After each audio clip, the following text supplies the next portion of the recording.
Donc nous venons de voir les caractéristiques de la pédagogie de projet, qu'est-ce que ça change pour l'enseignant, et donc puisque c'est l'élève qui apprend, ça paraît être la solution miracle. En fait, comme tout outil, ça a ses limites.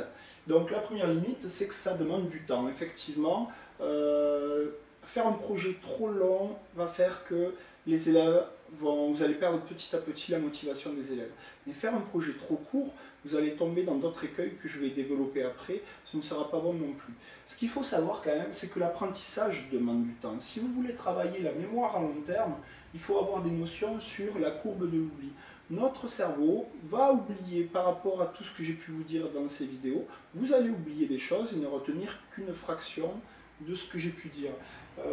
Donc pour s'en souvenir à long terme, ça va nécessiter de réactiver. Donc par exemple, je vous ai dit un certain nombre d'informations, ce soir votre cerveau va ranger tout ça, puis vous allez l'oublier.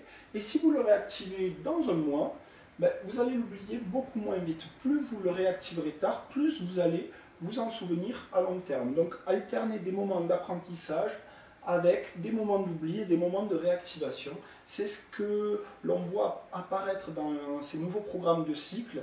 Si on fait une progression spiralaire, c'est-à-dire qu'on va aborder une connaissance en début de cycle et on va y revenir à plusieurs moments. Par exemple, je vais apprendre à faire une recherche, je vais au début utiliser le premier site que je trouve sur Google et la prochaine fois que je vais revenir là-dessus, je dis « Ah non, c'est vrai, l'enseignant m'avait appris d'identifier les sources, de développer mon esprit critique. » Et donc on va s'en souvenir à plus long terme jusqu'à ce que ça devienne pratiquement un automatisme, ou de moins une compétence sur le long terme.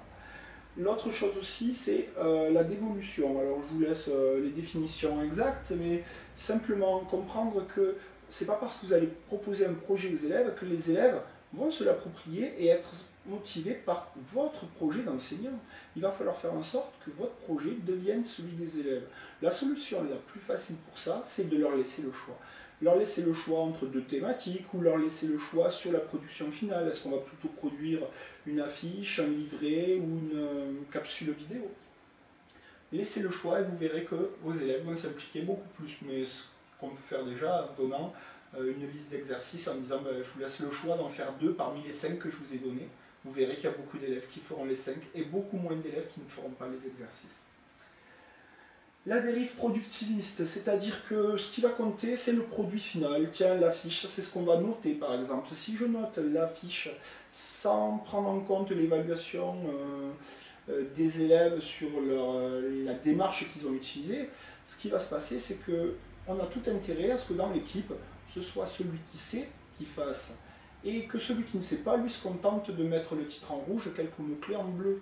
C'est exactement ce qui se passe aussi lorsqu'on s'inscrit à un concours.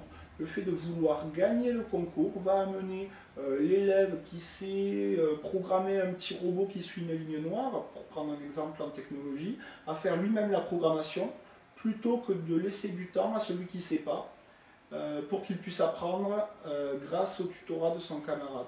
Donc ça, c'est le danger de la dérive productiviste dans un projet. Une dérive techniciste, ça serait l'enseignant qui a tout prévu, tout planifié et qui veut éviter des erreurs aux élèves.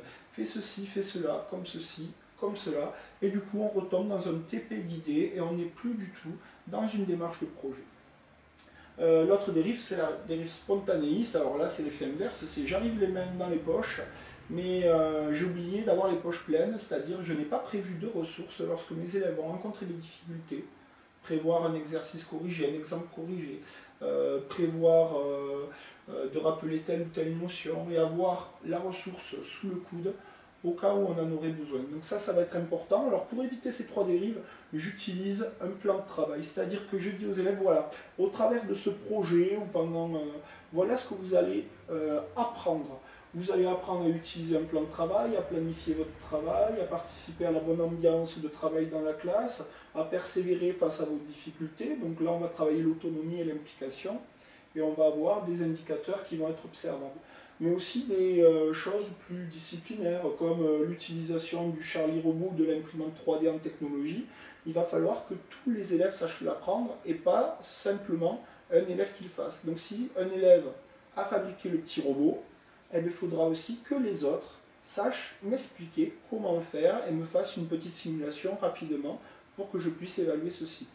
Donc vous pouvez prendre d'autres exemples sur la recherche documentaire ou autre.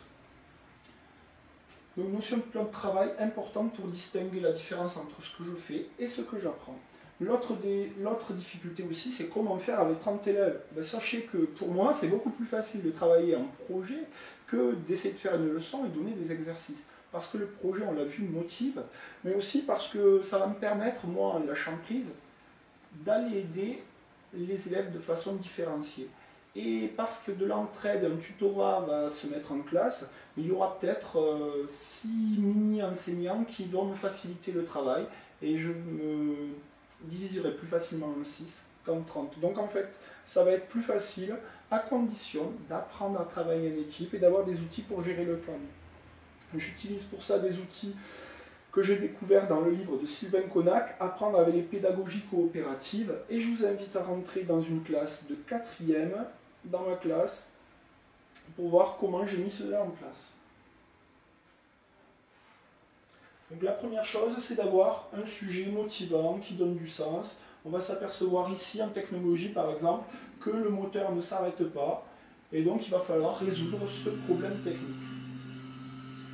De cette problématique, je vais donner 3 consignes pour cette semaine. On va avoir juste 3 petites consignes. Un moment de travail individuel, collectif, la production finale attendue, les critères de réussite pour pouvoir s'auto-évaluer et les aides à disposition. Toujours un temps de travail individuel qui me permet, moi, de différencier qui ne se met pas en activité, pour quelles raisons, que chacun ait quelque chose à apporter avant d'aller dans un travail d'équipe. Important qu'il puisse voir un élève en difficulté qui puisse arriver avec une ressource à proposer à ses camarades. Je lui aurais peut-être passé le livre à un moment donné, telle page, pour qu'il ait quelque chose à s'approprier, à proposer à l'équipe.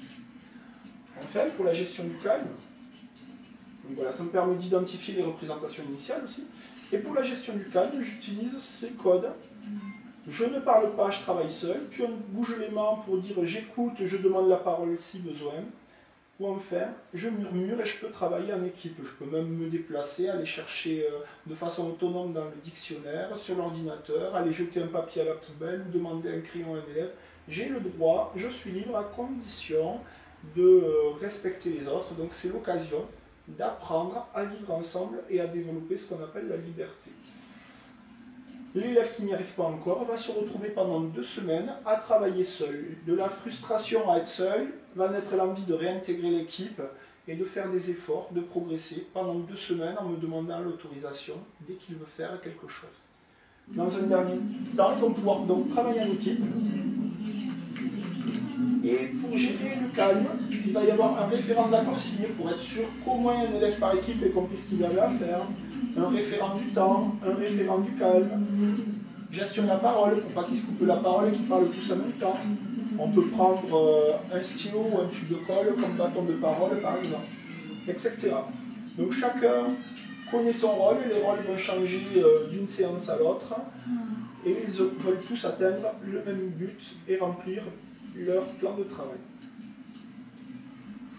Il m'a fallu 1 an et demi avec cette classe pour y arriver, alors qu'avec d'autres, parfois, ça ne prend qu'un trimestre. Donc là aussi, plus on est d'enseignants à le faire, plus ça sera facile.